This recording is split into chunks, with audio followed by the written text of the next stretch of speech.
დაკავებული ხარ ბრალდებული სახით ნარკოტიკული საშუალების უკანონო შეძენა შენახვა გასაღების ფაქტზე. დანაშაულსაც გათვალისწინებული საქართველოს სისხლის განმავლობის კოდექსის 260 მუხლის მეორე ნაწილს არ ქვეყნდება.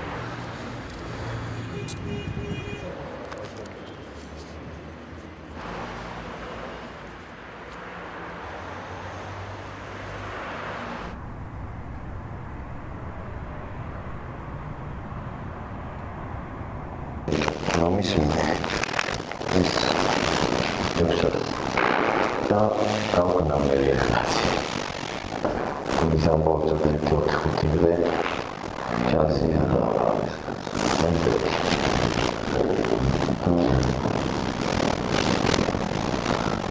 consideriamo salire a lasci di vuol dire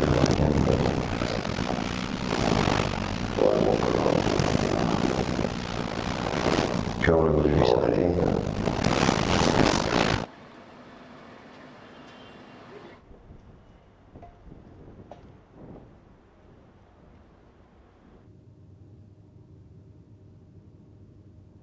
თბილისში დავაკავეთ ერთი პირი, რომელიც გარკვეული თანხის სანაცვლოდ ნარკოტიკული საშუალების რეალიზაციას ეწეოდა.